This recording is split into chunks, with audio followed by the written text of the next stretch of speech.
Hello students, once again welcome to my channel. और जैसा मेरा रिक्वेस्ट रहता है, एक बार फिर रिक्वेस्ट है आपका कि आप जो है प्ले लिस्ट में ज़रूर जाएंगे चैनल पेज में, वहाँ पर फिर अपना आपका जो भी सब्जेक्ट से रिलेटेड है क्वेश्चन आप उसमें से देख सकते हैं।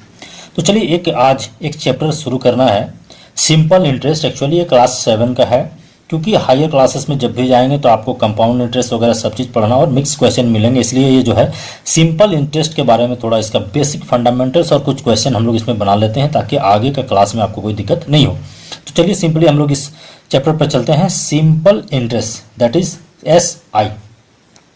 तो इसके लिए देखिए, इसको जो समझना है आप इसको थोड़ा थोड़ा इसका जो टर्म्स है उसको आप समझ लेंगे। तो उसके लिए देखिए, सपोज करिए कि मान लिया हमने कोई एक व्यक्ति है, दूसरा एक व्यक्ति है B, और इस स्थिति में क्या होता है कि मान लिया A जो है ये B को 500 रुपीज़ क्या किया, इसको वो A जो है सो 500 रुपीज़ दे दिया B को, और B को उसने कहा कि भैया जो है आपको, मान लिया वो 3 साल के दिया, 3 साल के बाद बोला कि आपसे जो है मुझे इतना रुपए चाहिए या फिर इस रेट से चाहिए, वो तो बात की बात है पहले। तो मान लिया 500 रुपीज़ B को दे दिया गया, और 3 इयर्स के बाद ये B जो है ये भी A को जो है वापस करता है आपको 590 रुपीज़। ये रुपीज़ आपको ये A को देता है वापस। टाइम कितना लिया आपको यहाँ पे, 3 इयर्स। तो इस स्थिति में जो मनी, जो अमाउंट जो उधार दिया जाता है, लैंड किया जाता है, इसको हिंदी में जो है सो साधारण ब्याज के नाम से जानते हैं। तो जो पैसा आप उधार देते हैं या किसी को आप पैसा जो देते हैं या कोई चीज़ में आप लगाते हैं, तो वो जो है आपका वो कहलाता है प्रिंसिपल, वो कहता है principal, that is known as principal. तो यहाँ पर हमने कितना 500 रुपीज़ लगाया था, that is principal is equal to कितना हो गया 500 रुपीज़। अब ये जो पैसा वापस करता है फाइनली, ये फाइनली जो पैसा वापस करता है वो कहा जाता है अमाउंट। अमाउंट ये हो गया आपका कितना 590। हिंदी में इसको मूलधन कहा जाता है, इसको मिश्र धन कहा जाता है, मैंने मिला हुआ। इसका मतलब हो गया अमाउंट, यानी इसमें क्या है आपको, देखिए इसमें आपको क्या चीज़, और ये कितने साल के लिए दिया, ये 3 years, that is known as time period, that is called the time period.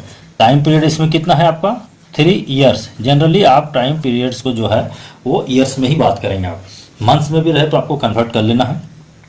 अब देखेंगे ये दोनों का जब डिफरेंस निकालते हैं तो आप देखिए, जब ये 590 में ये 500 आप माइनस करते हैं तो आपको दिखता है कि ये जो है 90 रुपीज़, ये रुपीज़ जो 90, ये क्या किया, ये जो है सो B उसको अधिक पेमेंट किया।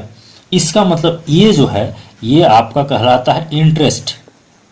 ये क्या कहलाता है, इंटरेस्ट, या फिर आप बोल सकते हैं इसको सिंपल इंटरेस्ट। तो ये 90 रुपीज़ जो हो गया तो सिंपल इंटरेस्ट हुआ। अब यहाँ पर बात होती है कि ये जो रुपीज़ है ये अंदाजी नहीं होता, ये आप ऐसे नहीं होता है कि आप बिना किसी एक नियम का आप दे दिए। उसमें एक रूल होता है, उसमें बोला जाता है कि पर ईयर आपको इतना रुपया हम लोग लेंगे, तो उसको जो होता है वो कहा जाता है rate of interest, that is called, simply आप उसको रेट भी कह सकते हैं, उसको आप रेट भी कर सकते हैं। और सिंपल इंटरेस्ट में आपको rate per annum, per year की बात करेंगे हम लोग। तो ये टर्म्स है आपका हमारा।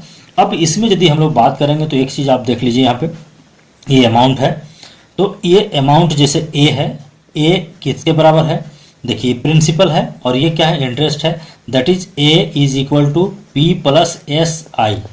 P plus amount equal to क्या हो गया, तो प्रिंसिपल प्लस सिंपल इंटरेस्ट हो गया। अब सिंपल इंटरेस्ट का जो फार्मूला है उसको आप जान लिए, सिंपल इंटरेस्ट होता है P into R into T by 100। यहाँ P क्या है, प्रिंसिपल है, R rate, T time period, that is जो जितना भी साल रहेगा वो जनरली ईयर्स में ही होंगे। देखिए यदि इसमें आप चाहते हैं कि आप कुछ फार्मूला और डेराइव कर लें खुद, आपको याद रखने की जरूरत नहीं, आप इसको सिर्फ और सिर्फ याद रखें, बाकी आपको याद हो जाएगा। तो यदि आपको P यहाँ पर यदि प्रिंसिपल निकालना हो, सीधे सीधे यदि P निकालना हो, तो इसमें से आप देखते हैं P इसके साथ है, ये आपके नीचे यहाँ पे कुछ नहीं 1 है, तो ये इसके साथ क्रॉस है, ये इसके साथ क्रॉस है, यानी P जब निकालेंगे तो P के साथ क्या है, ये सब लगे हुए हैं, तो SI इंटू 100, ये क्या हो गया SI इंटू 100। अब P के साथ कौन कौन है, R इंटू टी बचा हो, P आप ले लिए तो that is R into T, ये आपका फार्मूला हो गया। इसी तरह से आप R निकालेंगे, R देखिए यहाँ पे क्या होगा, ये आपका SI सिंपल इंटरेस्ट इंटू 100।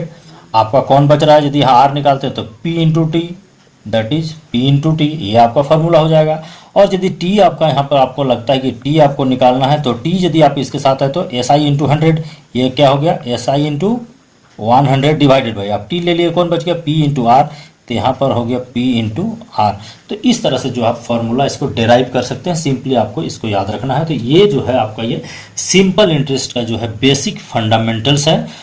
और मेरे ख्याल से ये कॉन्सेप्ट आपका क्लियर हो गया। प्रिंसिपल किसको कहते हैं, अमाउंट किसको कहते हैं, टाइम पीरियड किसको कहते हैं, रेट ऑफ इंटरेस्ट या आर दैट इज रेट किसको कहते हैं। तो अमाउंट को ए से डिनोट करते हैं हम लोग, अमाउंट को ए से, प्रिंसिपल को पी से, सिंपल इंटरेस्ट को आई से या एस आई से करेंगे, और रेट को आर से, और टी को टाइम पीरियड को टी से करते हैं। तो मेरे ख्याल से आप समझ गए होंगे। तो समझते हैं तो थैंक यू वेरी मच। इसको आप लाइक एंड शेयर जरूर करें। अब हम लोग चलते हैं कुछ क्वेश्चन लेकर के।